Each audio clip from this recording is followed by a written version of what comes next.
Enam cara agar selamat dari Dajjal. 1. Wajib kembali meluruskan akidah dan tauhidnya menurut pemahaman Ahlus Sunnah wal Jamaah seperti yang dipahami Rasulullah dan para sahabat. Yang kedua, wajib merapat dalam beragama ini kepada Al-Quran dan kepada Sunnah Rasulullah serapa-rapatnya. Jangan menurut nenek moyang, jangan menurut orang kebanyakan, jangan ikut-ikutan, tapi dengan ilmu Al-Quran dan Sunnah. Ini yang kedua. Yang ketiga, wajib menghafalkan surat Al-Kahfi 10 ayat pertama boleh, atau 10 ayat terakhir juga boleh. Silakan pilih, mau pilih yang mana? 10 ayat pertama kah atau 10 ayat terakhir kah? Tafadhol. Ya. Yang keempat, kalau dekat tinggalnya dengan Mekah Madinah, segera larilah ke Mekah atau ke Madinah, niatkan hijrah menyelamatkan iman, masuklah ke kota Mekah dan Madinah. Masalahnya kita tidak tinggal di Mekah, dekat dengan Mekah juga tidak, pesawat juga udah nggak ada. Maka yang kelima, cara selamat dari Dajjal yang kelima. Yang kelima adalah pastikan kita masuk ke dalam rumah ketika Dajjal nyampe ke kota kita.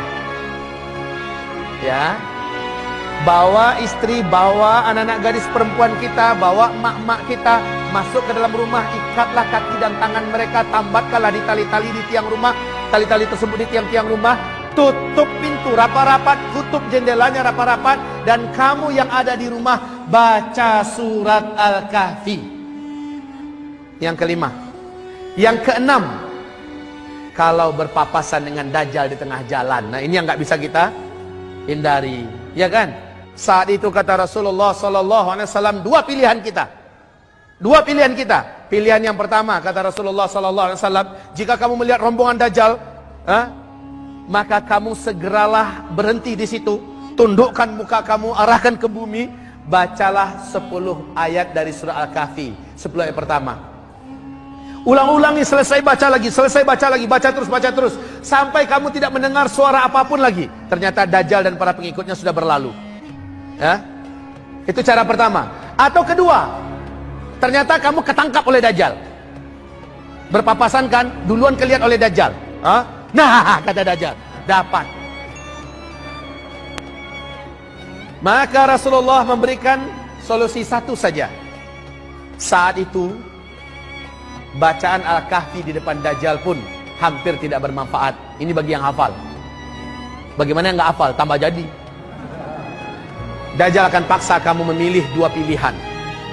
Dari tangan kirinya Dajjal, kata Rasulullah, akan mengalir air yang sangat bening dan sangat besar air itu keluar. Sehingga kesananya, ke belakangnya, terbentuk sungai yang sangat bening dari air yang mengalir. Dajjal berjalan, air sungai sebelah kirinya mengalir, dan sumbernya adalah dari telapak tangannya. Masya Allah, ketika manusia sudah lama tidak dapat air.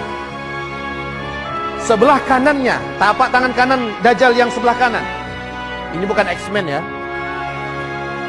Dari sebelah kanannya mengeluarkan api. Api ini sangat besar dan membentuk saluran air, membentuk saluran dari api. Seperti ada sungai api.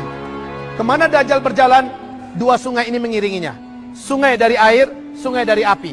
Maka kata Rasulullah, saat itu terjadi, kamu tidak dapat mengelak dari Dajjal, maka masukkanlah tubuh kamu. Mulai dari kepala, masukkan ke dalam api itu, ya, ke dalam api. Lalu kamu akan dapatkan di dalam api itu ada air. Minumlah kamu dan masukkan seluruh tubuh kamu ke dalamnya. Kamu akan sampai di taman surga Allah sambil menunggu kiamat. Artinya kita akan syahid. Kita akan meninggal. Ini pilihannya, tidak ada pilihan yang lain. Ini 6 cara agar selamat dari Dajjal.